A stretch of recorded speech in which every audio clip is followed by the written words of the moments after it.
परमेश्वर के दैनिक वचन। यदि लोग जिसके बारे में जानते हैं या जिसकी समझ प्राप्त करते हैं वो परमेश्वर का स्वभाव और उसका स्वरूप है, तो वे जो प्राप्त करते हैं वो जीवन होगा जो परमेश्वर से आता है। जब ये जीवन तुम्हारे भीतर गढ़ दिया जाएगा तो तुम में परमेश्वर का भय अधिक से अधिक होता जाएगा। ये एक ऐसा लाभ है जो बहुत स्वाभाविक रूप से आता है। यदि तुम परमेश्वर के स्वभाव या उसके सार के बारे में समझना और जानना नहीं चाहते, यदि तुम इन चीजों के ऊपर मनन करना और ध्यान केंद्रित करना तक नहीं चाहते, तो मैं निश्चित रूप से तुम्हें बता सकता हूं कि जिस तरह से तुम वर्तमान में परमेश्वर के प्रति अपने विश्वास का अनुसरण कर रहे हो, वो तुम्हें कभी भी उसकी इच्छा पूरी करने या उसकी प्रशंसा प्राप्त करने नहीं दे सकता। इतना ही नहीं, तुम कभी वास्तव में उद्धार प्राप्त नहीं कर सकते। ये अंतिम परिणाम है। जब लोग परमेश्वर को नहीं समझते और उसके स्वभाव को नहीं जानते, तो उनका हृदय परमेश्वर के लिए वास्तव में कभी नहीं खुल सकता। जब वे परमेश्वर को समझ जाते हैं, तो वे रुचि और विश्वास के साथ जो कुछ परमेश्वर के हृदय में है, उसकी सराहना करना और उसका स्वाद लेना आरंभ कर देते हैं। जब तुम जो परमेश्वर के हृदय में है उसकी सराहना करने और उसका स्वाद लेने लगोगे, तो तुम्हारा हृदय धीरे धीरे थोड़ा थोड़ा करके उसके लिए खुलता जाएगा। जब तुम्हारा हृदय उसके लिए खुल जाएगा, तो तुम्हें महसूस होगा कि परमेश्वर के साथ तुम्हारे लेन देन, परमेश्वर से तुम्हारी मांगें और तुम्हारी अपनी अनावश्यक अभिलाषाएं कितनी शर्मनाक और घृणित थीं।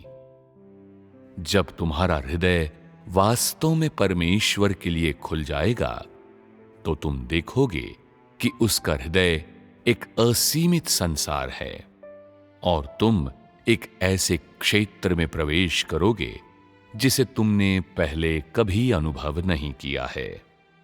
इस क्षेत्र में कोई छल कपट नहीं है, कोई धोखेबाजी नहीं है, कोई अंधकार नहीं है और कोई बुराई नहीं है।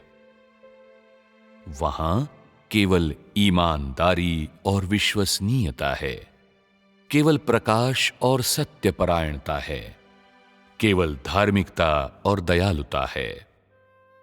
वो प्रेम और परवाह से भरा हुआ है, अनुकंपा और सहनशीलता से भरा हुआ है, और उसके माध्यम से तुम जीवित होने की प्रसन्नता और आनंद महसूस करोगे।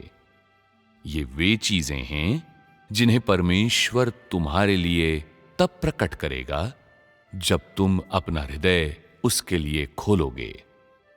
ये असीमित संसार परमेश्वर की बुद्धि से और उसकी सर्वशक्तिमत्ता से भरा हुआ है।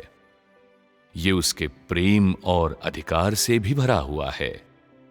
यहां तुम परमेश्वर के स्वरूप के हर पहलू को देख सकते हो कि किस बात से वो आनंदित होता है, क्यों वो चिंता करता है और क्यों उदास होता है और क्यों वो क्रोधित होता है। हर व्यक्ति जो अपने हृदय को खोलता है और परमेश्वर को भीतर आने देता है, इसे अनुभव कर सकता है। परमेश्वर केवल तभी तुम्हारे हृदय में आ सकता है जब तुम अपना हृदय उसके लिए खोल देते हो।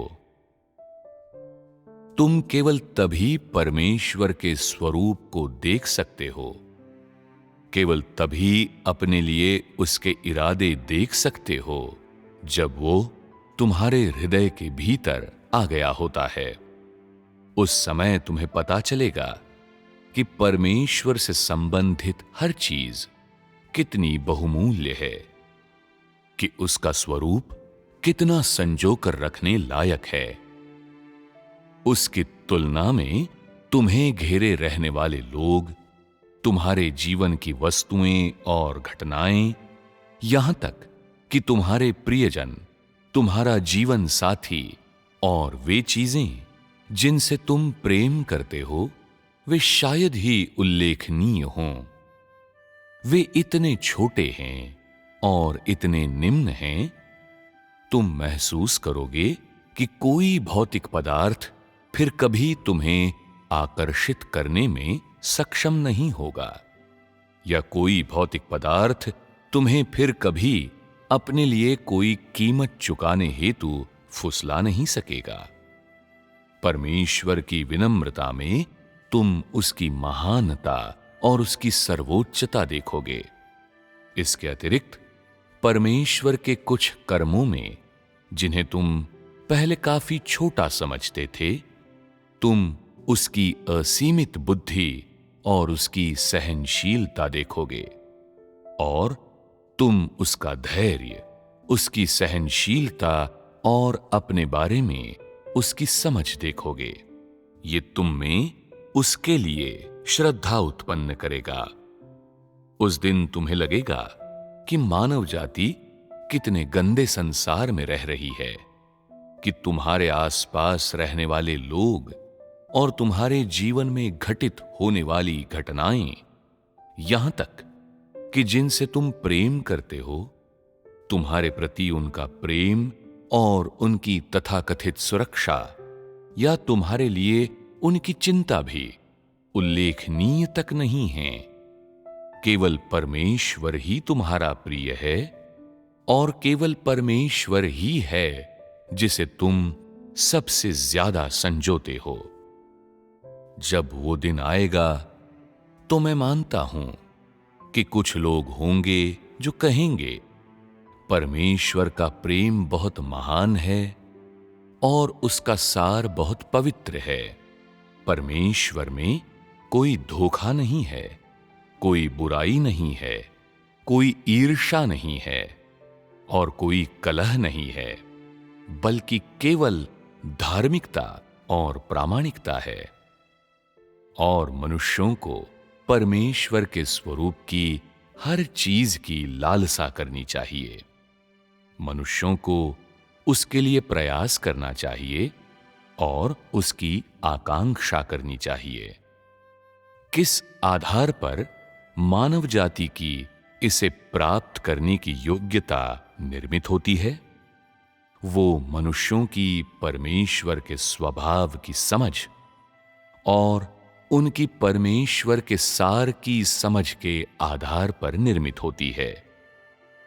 इसलिए परमेश्वर के स्वभाव और उसके स्वरूप को समझना प्रत्येक व्यक्ति के लिए जीवन भर की शिक्षा है, और ये हर उस व्यक्ति के द्वारा अनुसरण किया जाने वाला एक जीवन भर का लक्ष्य है जो अपने स्वभाव को बदलने का प्रयास करता है और परमेश्वर को जानने का प्रयास करता है।